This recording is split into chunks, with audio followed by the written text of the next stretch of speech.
Hello, my name is Fenna. Welcome to Following Fenna. I'm a therapist and I work with people in a Limerence episode and also with their partner. Here is why your limerence won't go away, because maybe you've tried everything. You've gone no contact, you've deleted their phone number, you've thrown yourself into work or into hobbies. Maybe you're trying to focus on your current relationship, or you're trying to date, and yet every single morning they are still the first thing you think about. And maybe you start to worry. What if this will not go away? Does that sound familiar? If you're wondering why your limerence is still there and it won't go away no matter what you seem to try, I'm going to explain to you exactly what is happening in your brain. I work with people experiencing limerence every single day. And if you've never been in limerence, here's what most people don't understand. Limerence isn't just really liking someone. It's not even an intense crush. Being for a longer period of time in limerence is an involuntary neurobiological state that literally is driven by our brain's reward system. And I find it so important that people in limerence understand what is happening on a neurobiological level, because awareness creates choice. And having choice gives us the power to be proactive in beating limerence. So in this video, I'm going to break down the 5 main reasons why limerence is so persistent and what is actually happening in your brain. And most important, what to do about that, how to overcome it. Reason number 1. Your brain chemistry has been hijacked. It's been taken over, and most people don't realize that. When you're in limerence, your brain is not functioning as it normally would. And studies show that during limerence, your dopamine levels skyrocket, especially in the beginning of the interaction. Your serotonin levels drop dramatically after a while, and your brain starts releasing norepinephrine, which is essentially the same chemical that creates the fight and flight and freeze and fawn response. All this is happening all at the same time. So no wonder we're acting a little bit weird when we're in limerence. So let me break this down. Dopamine is your reward chemical. It keeps seeking. Every time you fantasize about your limerent object, meaning the other person, every time you interact with them, when you see them, when you get a text from them, or even you play out in an imaginary scenario in your head, your brain gets flooded with dopamine. And it's actually the same dopamine that people who use cocaine keep searching for. There is no different kind of dopamines. Addiction dopamine, limerence dopamine, it's all the same. And here is where it gets worse. Your serotonin levels drop, which they do during limerence, and then you start to experience this this obsessive, intrusive thoughts that keep looping and going and going and going. And that is why you cannot stop replaying conversations in your head. And that's why you have to analyze every interaction, looking for meaning. And when people tell you to just stop thinking about them, that's not how it works. This is not a choice, and they don't understand what is happening in your brain. Your brain has created a reward loop. Interact or think about the other person is a rush or relief, temporary, and then you crash, and then you desperately have to look for another hit to regulate. This is not weakness. This is not immaturity. Like I said, this is not a choice. This is the biochemistry in your brain, because it believes genuinely that this person is essential to your survival as much as food and water. The nucleus accumbens, meaning your brain reward center, is firing exactly the way it would if you were starving, for example, and someone would offer you a nice plate of food. Let me repeat that. Your brain reward center is firing in the exact same way as it would if you were starving and someone offered you delicious food. Do you see how powerful this is? And that is also why only doing no contact often doesn't work if you're still seeking them. Because when you still seek them, you still get little hits of dopamine, and then you keep being dysregulated. With seeking them, I mean fantasizing about them, checking their social media, playing the songs you used to listen, even if you don't interact with them. Reason number 2 is you're treating the symptoms and not the cause. Maybe you're focusing on the wrong problem, because most people think that during limerence, this is about the other person. If only they would love me back, if only I could be with them, then my life would be complete and I would be happy. If only I could stop seeing them, then my problem would be over. But the truth behind all this is that your limerence isn't really about them.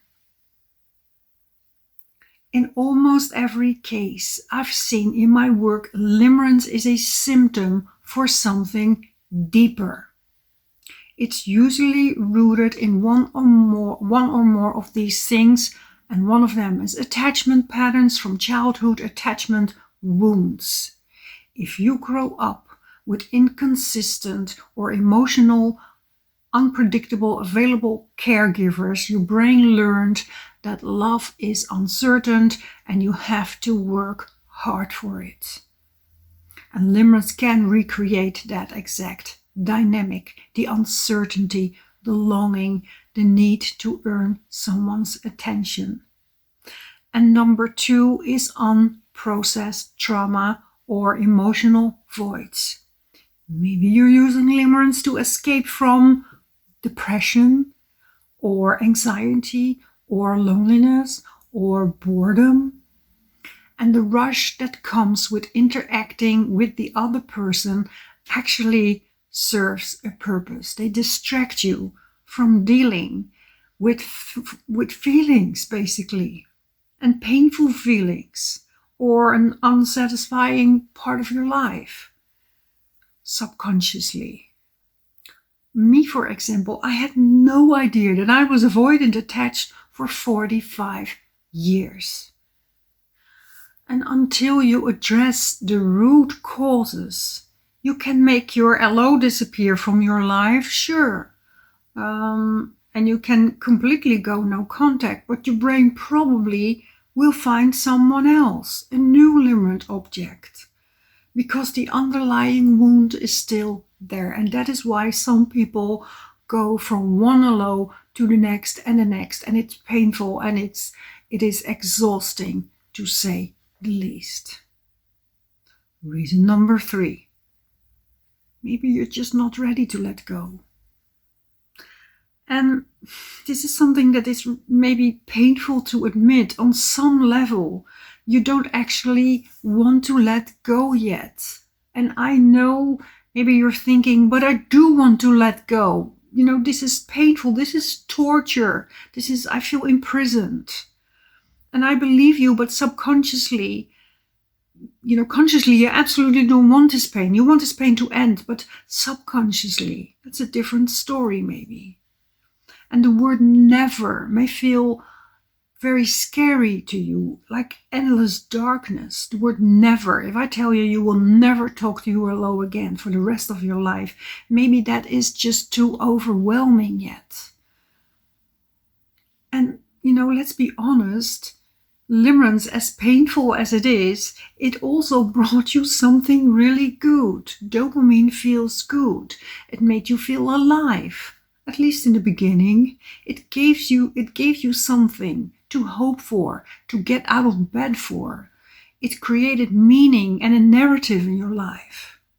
And as strange as that sounds, suffering can also become familiar. And familiarity feels safer than the unknown sometimes. And I see this all the time. Being proactive, half.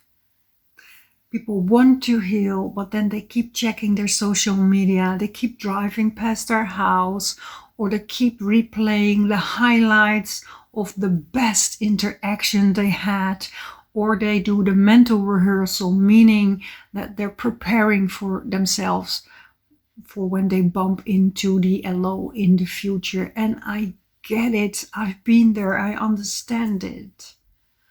But these are also the behaviors that keep the door open. Keeping the pictures, looking at the pictures, for example.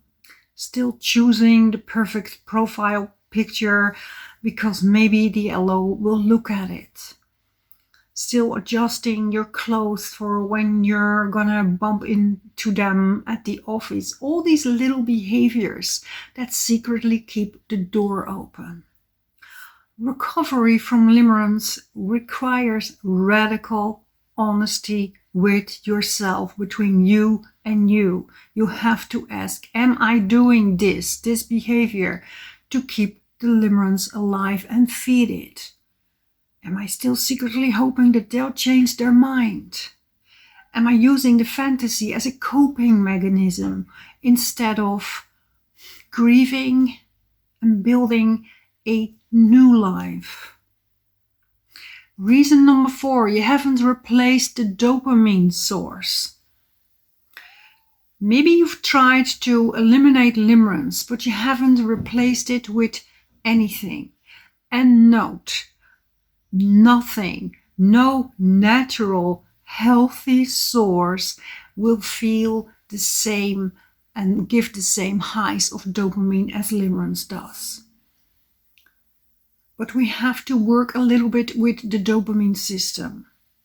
Your brain needs little sources of reward, a little bit motivation and pleasure. That's what we need.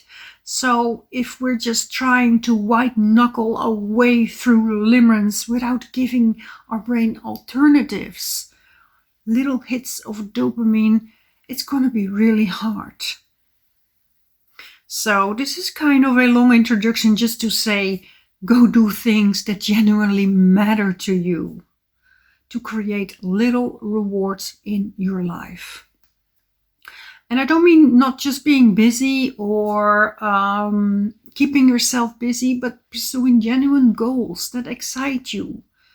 You know, learn new skills, creating meaningful hobbies or connections, engaging in physical activities that create natural dopamine. And like I said, it's not going to give you the same high, but it's not supposed to. Helping others, doing volunteer work, and that will not make the limerence go away overnight, but it does help to rebuild your system, your brain, and bring back your hormones or neurotransmitters, I must say, back in balance. Playing music, making music, doing creative things, connect with people. Your brain needs to learn that there are other ways that can also give a good feeling, and we should learn our brain that LO is not the only reward in the world. And reason number 5, your brain is still rewiring. Neuroplasticity takes time, and this might be the most important reason. You're not done grieving yet. Your nervous system is still detaching and the neuroplasticity hasn't been completed. When you're experiencing limerence, your brain literally creates new neurological pathways, thousands of connections that link your LO to reward, to safety, to love, to meaning and identity, even if they're actually not with you, doesn't matter. Those pathways were carved through deep repetition. Repetition.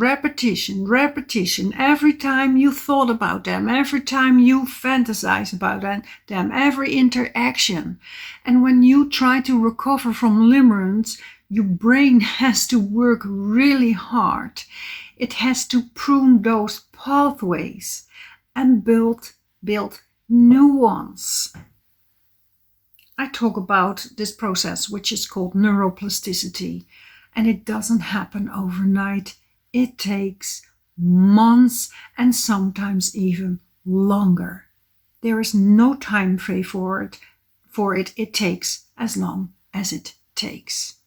To use a metaphor, think of like a path through a forest that's been walked over thousands of times, and it becomes a clear, well-worn trail. Now you're trying to let the path grow over, and simultaneously you're trying to create a new path in a different direction. Now, the old path doesn't just disappear immediately just because you stopped walking on it and you want to go a different direction. It fades slowly and gradually.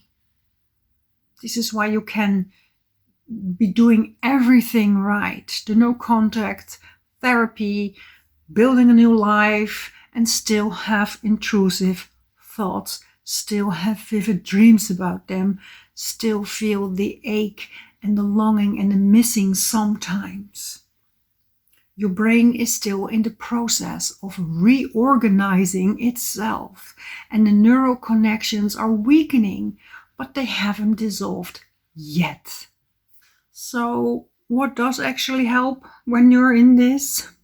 And it seems to be never ending. Now, limerence will fade naturally with time and distance when you're not feeding the limerence, but letting go and stop the interaction, also the subconscious interaction.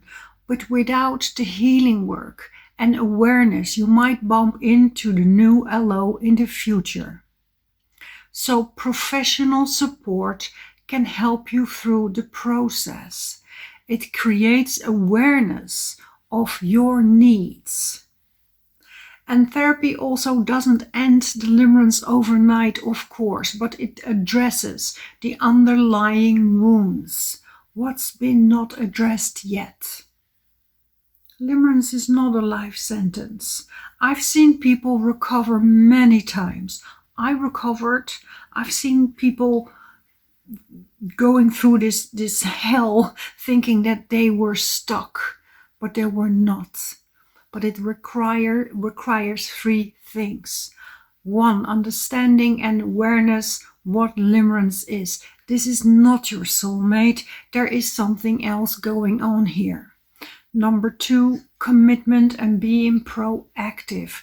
You genuinely have to want to let go at one point, not just wanting the pain to end, but build a life that doesn't evolve around this person.